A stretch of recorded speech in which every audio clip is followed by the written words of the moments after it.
Na dica de hoje, o professor Alexandre Neves vai trabalhar com cálculo numérico, apresentando o método de Newton-Raphson para determinar raízes de uma função.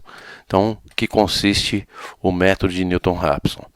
Ele vai determinar uma aproximação da função através de um determinado valor inicial, e esse valor ele vai de encontro à intersecção do eixo x. Como assim? Eu tenho aqui a minha função f de x, que ela está representada aqui nessa figura. Eu vou atribuir um determinado valor inicial aqui, e desse valor inicial, trabalhando com o algoritmo do método Newton-Raphson, eu vou fazer com que ele caminhe na direção da intersecção do eixo x. Como que eu vou fazer isso? Utilizando esse algoritmo aqui. Então eu tenho lá um valor de x, que seria o x da próxima etapa, ele tem que ser igual a um valor de x da etapa inicial, menos a função desse valor, dividido pela derivada da função desse valor. Vamos entender melhor como vai funcionar isso daí. O método ele consiste num algoritmo, que nós vimos agora mesmo, né? Onde nós vamos ter que fazer uma análise para cada uma das etapas, e essa análise ela vai fazer uma comparação com o erro. Então, ele é bem simples, basta você utilizar essa formulinha aqui, essa equaçãozinha que você vai conseguir determinar o que você quer.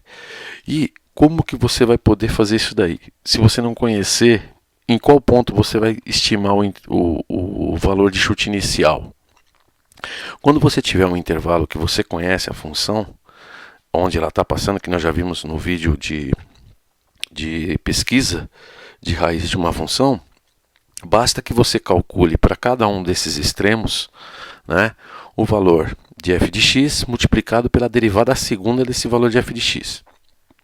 Se esse produto aqui for maior que zero, ele vai ter o quê? Ele vai ter a melhor condição para o método poder convergir. Então, por exemplo, se eu tenho lá um intervalo 1 e 2, eu vou calcular f de 1 e a derivada de f de 1. Se esses dois valores forem maior que zero na multiplicação, é esse cara que eu vou trabalhar como sendo o meu valor inicial para poder utilizar no método e ele convergir mais rapidamente.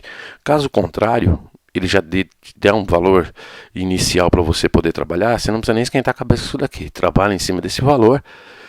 Apesar de que muitas vezes tem aqueles professorzinhos sacana que coloca lá e não sabe do que ele está falando, né? Então é melhor você testar antes de começar a resolver. E a melhor condição seria essa daqui. Então, aqui nós vamos trabalhar com um exemplo, e esse exemplo eu fiz de propósito, onde foi dado lá um intervalo, né? Esse intervalo para a função f de x igual a 2x menos seno de x menos 4 igual a 0, é o intervalo 2, 3. Quer calcular a raiz positiva dentro desse intervalo com um erro menor que 10 a menos 3, utilizando esse método Newton-Raphson. Então, o que a gente vai ter que fazer primeiro? Primeiro, nós temos o f de x, que já foi dado. Nós vamos calcular a derivada desse f de x. Então, a derivada de 2x é 2, derivada do seno é cosseno, derivada da constante é 0. E vamos calcular a derivada da segunda. Derivada de 2 é 0, derivada de menos cosseno de x vai ser menos seno x. Então aqui já foi dado que essa derivada aqui, ela vai ser seno de x. Então, não posso esquecer de trabalhar com a calculadora em radianos. Eu até coloquei aqui para vocês não esquecerem. Isso aí vai ficar piscando até o fim do que eu estiver explicando. Então, para escolher o intervalo, eu tenho lá meu f de 2, né? Eu substituí meu f de 2 aqui na função, né? Peguei meu 2, fiz a substituição na função e encontrei menos 0,9093. Peguei meu f de 3, substituí aqui também e encontrei 1,8589. Percebe que aqui tem uma troca de sinal. Então, se tem uma troca de sinal, tem uma raiz dentro desse intervalo. Aqui está coerente. Agora, nós vamos escolher qual é o melhor extremo para a gente poder começar a trabalhar com o valor inicial. Como o f de 2 deu menos 0,9093, e o f de 3 deu 1,8589, vou calcular a derivada segunda para f de 2. Calculando a derivada segunda para f de 2, eu vou chegar em 0,9093. E a derivada segunda para f duas linhas de 3, 0,1411. Se eu fizer esse vezes esse, aqui vai me dar um valor negativo. Então esse valor aqui não seria o melhor para poder trabalhar como valor inicial. E esse lado de cá, eu fazendo a multiplicação dos dois, eu vou ter um valor maior que zero. Então quer dizer que esse aqui vai convergir mais rápido. Então por isso que eu vou admitir como meu chute inicial aí igual a 3. Com isso, nós vamos fazer a utilização do método, né? Lembrando que a função, vou deixar ela marcada aqui, que é f de x igual a 2x menos seno x menos 4, f' de x igual a 2 menos cosseno x.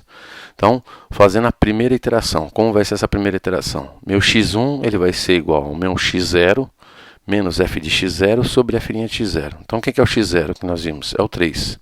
Então, vou pegar esse 3, vou substituir na função, tanto na função quanto na derivada. Função e derivada.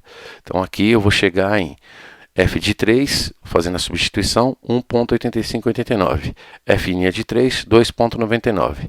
Então, fazendo esse cálculo, não esquece que aqui eu tenho que fazer a divisão primeiro, para depois eu subtrair de 3, eu vou chegar em 2,3783. Calculo o erro. Como que eu vou calcular o erro? Pego esse valor que eu acabei de calcular, subtraio do 3, eu vou ter lá 0,6217. Esse valor ainda é maior que o erro estimado, que é de 10 a menos 3. Então, quer dizer, eu tenho que continuar a fazer o algoritmo. Na próxima iteração, vou pegar esse valor que eu calculei anteriormente, que agora ele vai passar a ser o meu x1, e vou calcular aqui o meu próximo x, que no caso seria x2. Então, 2,3783, que é o x1, menos esse cara substituindo na função f de x, e o mesmo cara substituindo o f' de x. Então, eu vou chegar lá em 2,3543. Calculo o erro novamente, em módulo, não pode esquecer que é sempre calculado em módulo. Pode ver que ele já diminuiu, foi para 0,024, mas ainda é maior que o erro colocado inicialmente, que é de 10 a menos 3. Vamos para a próxima iteração. Talvez nessa iteração o resultado já saia. Então eu tenho lá meu x de 3 vai ser igual a um x2 menos f de x2 dividido por f' de x2. Vai ser igual a 2,3543, que veio da anterior, menos a função com esse valor substituído, dividido pela derivada dele, que vai chegar no resultado de 2,3542. Calculando o erro novamente, x3 menos x2, eu vou chegar em 0,0001, que é menor que o erro estimado inicialmente, que era de 10 a menos 3. Percebe que o método é bem simples, tanto que eu nem coloquei em tabela, porque já teve uns pangaré que andaram reclamando que eu estava colocando os negócios em tabela e estava ficando difícil de visualizar. Então, eu fiz passo a passo, talvez num próximo vídeo a gente vai colocar ele novamente numa tabela, porque aí eu vou começar a utilizar o software VCN para poder explicar como vocês podem fazer a conferência dos métodos de iteração para poder calcular as raízes de uma equação. Espero que tenham gostado. Dá um likezinho no vídeo, rumo a 100 mil visualizações no canal e até a próxima.